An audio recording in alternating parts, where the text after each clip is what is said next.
Hello friends, welcome to Krishna's laurels. ఈ వీడియోలో మనం aptitude for study of law previous year questions papers series start అవుతుంది ఈ video నుంచి. సో బేసిక్గా ఇది law set 3 years 2023 shift 1 paper. So ఇందులో మొత్తం 60 క్వశ్చన్స్ ఉంటుంది కదా, పార్ట్స్ మీకు తెలిసిందే. ఈ 60 క్వశ్చన్స్లో 30 క్వశ్చన్స్ ఈ వీడియోలో కవర్ చేస్తున్నాము. నెక్స్ట్ వీడియోలో 30 క్వశ్చన్స్ కవర్ అవుతున్నాయి. So yeah, first question: which article of Indian Constitution deals with the disqualification of MPs from Lok Sabha or Rajya Sabha? Article 1 or 2. So article 1 or 2లో ఏం చెప్తారంటే, disqualification అవ్వడానికి ఏవైతే reasons ఉంటాయో అవి ఉంటాయి అన్నమాట. ఇఫ్ ఆ పర్సన్ ఎవరైతే ఉన్నారో ఆ పర్సన్ ఒకవేళ if he holds any office of profit, అంటే ప్రాఫిట్ కోసం అని చెప్పి ఏదైనా ఆఫీస్ హోల్డ్ చేస్తే మాత్రం, లేదా అన్సౌండ్ మైండ్ అంటే మతి స్థిమితం సరిగ్గా లేని వాళ్ళు, అన్డిశ్చార్జ్ ఇన్సాల్వెంట్ అంటే లైక్ తీసుకున్న డబ్బులు కూడా కట్టని పరిస్థితిలో ఉన్న వాళ్ళు ఒకవేళ, and not a citizen of India, మన భారతదేశంలో సిటిజన్ కాకపోతే ఎక్సెట్రా, అట్లా కొన్ని డిస్క్వాలిఫికేషన్వి ఉంటాయి అనమాట. ఆర్టికల్ 1 or 2 డీల్ చేస్తుంది అనమాట ఆ డిస్క్వాలిఫికేషన్స్ అన్ని. సో బేసిక్గా ఇక్కడ క్వశ్చన్ ఆన్సర్ వచ్చేసి ఆర్టికల్ 20 అని ఇచ్చారు.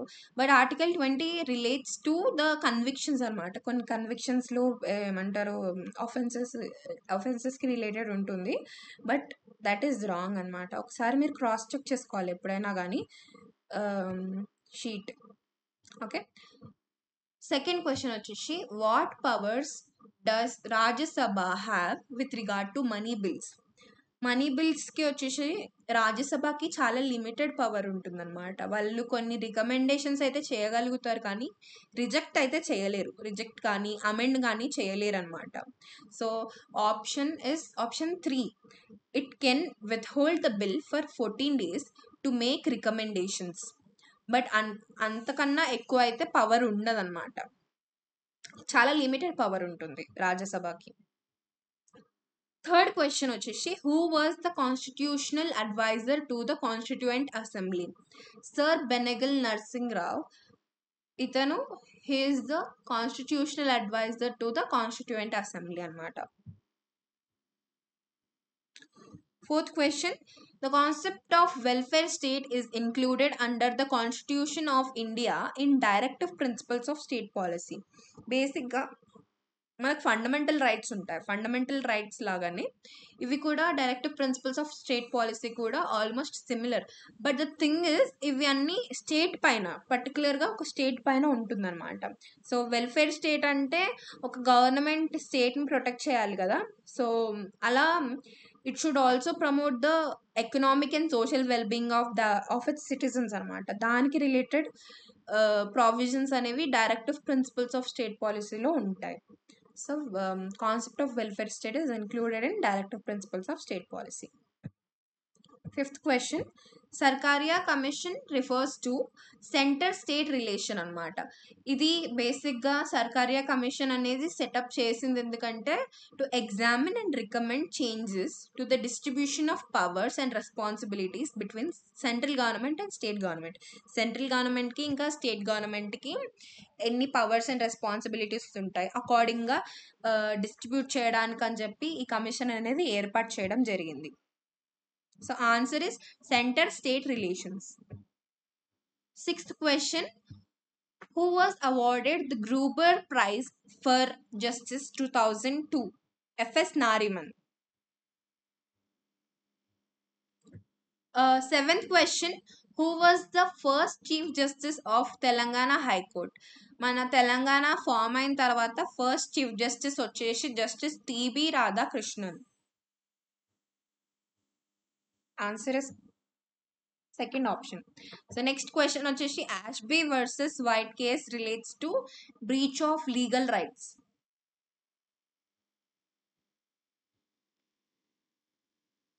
Ninth question: doctrine of pith and substance relates to interpretation of statutes to solve the problem of competing legislatures in same field. బేసిక్గా పిత్ అండ్ సబ్స్టాన్స్ అంటే లాస్ ట్రూ నేచర్ అండ్ క్యారెక్టర్ తెలుసుకోవడం అన్నమాట. So బేసిక్గా ఇప్పుడు ఒక లా అనేది స్టేట్ వాళ్ళు కూడా ఇంక్లూడ్ చేస్తున్నారు, సెంటర్ కూడా ఇంక్లూడ్ చేస్తుందంటే అందులో ఎంత ట్రూ నేచర్ ఉంది, దాని క్యారెక్టరిస్టిక్స్ ఏంది, అక్కడ ఆ లా అనేది అక్కడ ఇంప్లిమెంట్ చేస్తుంటే ఏమవుతుంది అని చెప్పి తెలుసుకోవడం, దాన్ని doctrine of pith and substance అంటారు. So interpretation of statutes to solve the problem of competing legislatures in the same field is the answer. 10th question వచ్చేసి Constitution of India recognizes religious minorities and linguistic minorities. ఇక్కడ అన్ని options చూసుకుంటే మాత్రం constitution of India religious మైనారిటీస్ని ఇంకా linguistic మైనారిటీస్ని recognise చేస్తుంది అనమాట. That to in article 29 and 30 of constitution. 11th question. Which one of the following schedules of Constitution of India recognizes official languages? మనకి ఉన్న languages, official languages ఏవైతే ఉన్నాయో అవి 8th షెడ్యూల్లో recognise చేయడం జరిగింది. 12th question. The control of expenditure of Government of India vests in the Parliament. So బేసిక్గా parliament అనేది చూసుకుంటుంది అనమాట మొత్తం ఎక్స్పెండిచర్ ఏదైతే ఉంటుందో గవర్నమెంట్ పెట్టేది. That is vests on the parliament only, the control. 13th question. Mandal Commission refers to. బేసిక్గా mandal commission case అని కూడా మీరు ముందు విని ఉండొచ్చు, లేదంటే ఇప్పుడు నేను చెప్తున్నాను ఏంటంటే Mandal commission case is Indira Sawhney versus union of India.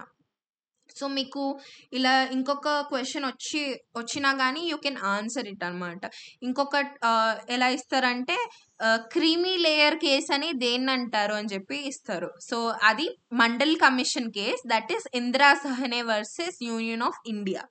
So Mandal commission అనేది 1979లో మొరార్జీ దేశాయ్ పెట్టడం జరిగింది. ఎందుకంటే ఇక్కడ socially and educationally backward class people ఎవరైతే ఉన్నారో వాళ్ళ కోసం వాళ్ళకి రిజర్వేషన్ అనేది ప్రొవైడ్ చేయడం జరిగిందనమాట ఈ మండల్ కమిషన్ ద్వారా.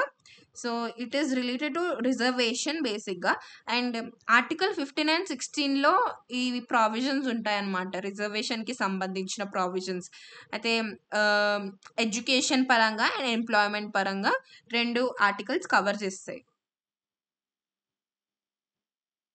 Next question. The power of Supreme Court of India to decide disputes between center and state falls under its original jurisdiction. Original jurisdiction అనేది ఉంటుందన్నమాట to decide any disputes between the state and the center. Next question. Which landmark case is celebrating its 50 years in 2023? Kesavananda Bharati case. ఇందులో basic structure doctrine అని కూడా అంటారు.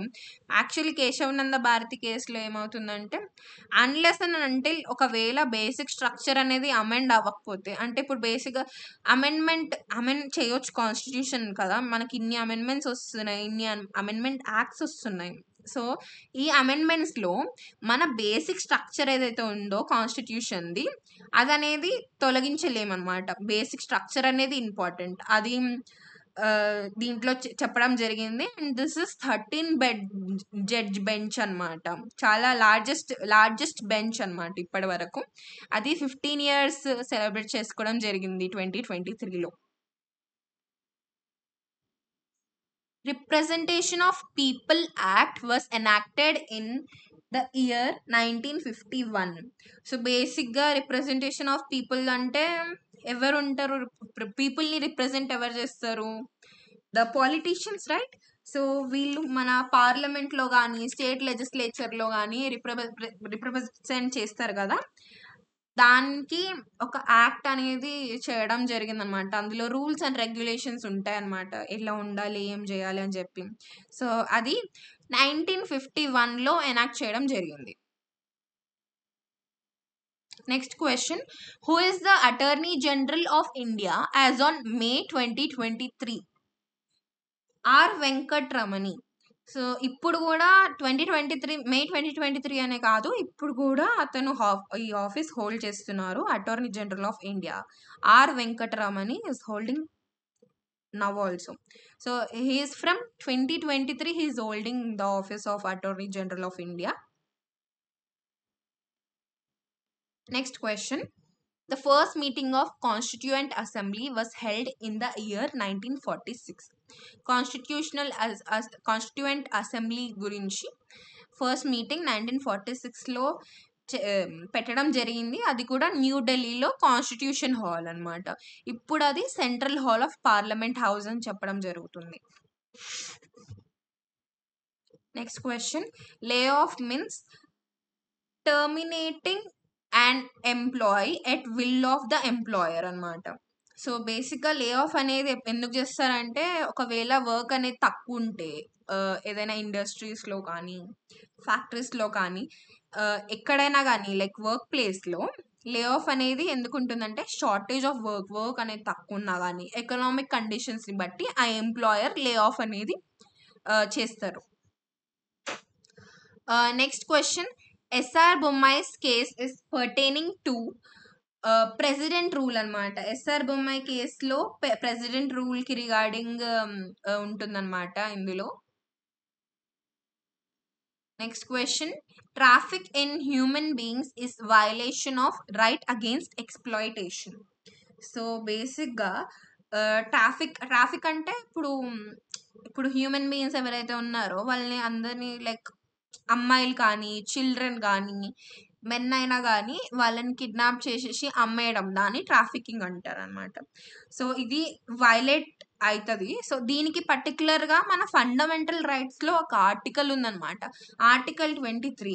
Article 23లో ఏం చెప్తారంటే, traffic in human beings and force labour is prohibited అనమాట. So ఇది right against exploitation, అంటే దోపిడీకి వ్యతిరేకంగా హక్కు. So this is something fundamental right. Next question. During national emergency, which of the following articles of Indian Constitution cannot be suspended? First thing ఒకటి గుర్తుపెట్టుకోవాలి, like article 19 అయితే పక్కా suspend అవుతుంది. So article 20 and 21 అనేవి రెండు సస్పెండ్ అవ్వవు అనమాట emergency టైంలో. Emergency, national emergency declare చేసినప్పుడు right to life and personal Liberty, article 21. Article 20 is protection in respect of conviction of offenses. So ఇవి రెండు ఆర్టికల్స్ సస్పెండ్ అవ్వవు.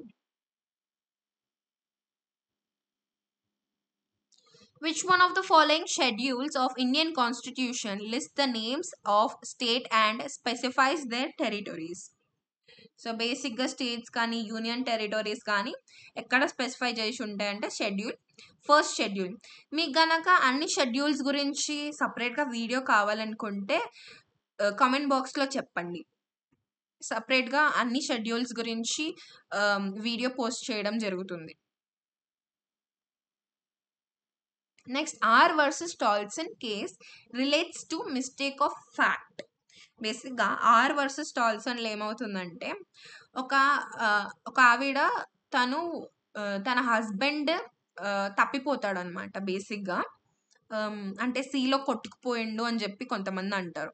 సో ఆమె 5 years తర్వాత like she will assume that ఆ person, అది husband చనిపోయాడు అని చెప్పి వేరే మ్యారేజ్ చేసుకుంటుంది. సో ఇక్కడ ఏమవుతుందంటే మిస్టేక్ ఆఫ్ ఫ్యాక్ట్ అవుతుంది. అంటే షీ ఈస్ అజ్యూమింగ్ దట్ అతను చనిపోయాడు అని చెప్పి వేరే మ్యారేజ్ చేసుకుంటుంది, but that is something a mistake of fact. Balfour versus Balfour case relates to contract. So బేసిక్గా ఇక్కడ కాంట్రాక్ట్కి రిలేటెడ్ కేస్ అనమాట ఇది.